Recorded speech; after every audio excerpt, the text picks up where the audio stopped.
Hi all, welcome to BK808 Cricket Fever. India Zimbabwe 2020 മത്സരങ്ങൾ നടക്കുകയാണല്ലോ. നിലവിൽ 2 മത്സരങ്ങൾ അവസാനിച്ചു. ഇനി 3 മത്സരങ്ങൾ കൂടിയാണുള്ളത്. അത് കഴിഞ്ഞാൽ ഉടൻ തന്നെ ഇന്ത്യ ശ്രീലങ്ക മത്സരങ്ങൾ ആരംഭിക്കുകയായി.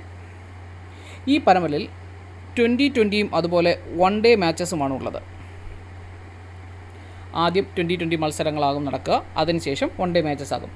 ഇന്ത്യയെ സംബന്ധിച്ചിടത്തോളം ഇത് വളരെ പ്രധാനമായ മാച്ച് തന്നെയാണ്. കാരണം ICICI ചാമ്പ്യൻസ് ട്രോഫി ഫെബ്രുവരിയിലാണ് നടക്കുക. അതിനു മുമ്പുള്ള 2 വൺ ഡേ മത്സരങ്ങളാകും നടക്കുക. അതിൽ ഒന്ന് ശ്രീലങ്കയോടും അതിനുശേഷമുള്ളത് ഇംഗ്ലണ്ടിനോട്, അത് ഫെബ്രുവരിയിലാകും ഉണ്ടാവുക.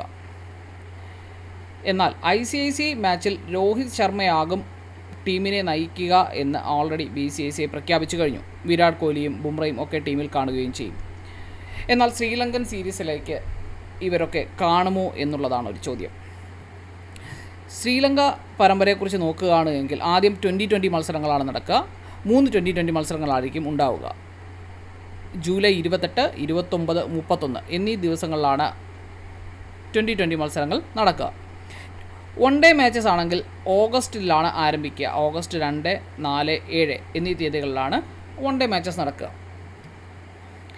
എന്നാൽ ഇപ്പോൾ പുറത്തു വരുന്ന ന്യൂസുകൾ അനുസരിച്ച് വിരാട് കോഹ്ലിയും രോഹിത് ശർമ്മയും അതുപോലെ ബുംറയ്ക്കും റെസ്റ്റ് കൊടുക്കാനാണ് ടീം മാനേജ്മെൻറ്റ് തീരുമാനിച്ചിരിക്കുന്നത്.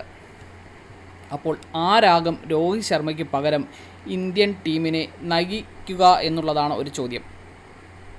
ഇപ്പോൾ ഉയർന്നു വരുന്ന 2 പേരുകൾ, ഒന്ന് KL രാഹുലും അതുപോലെ ഹർദിക് പാണ്ഡ്യയുമാണ്.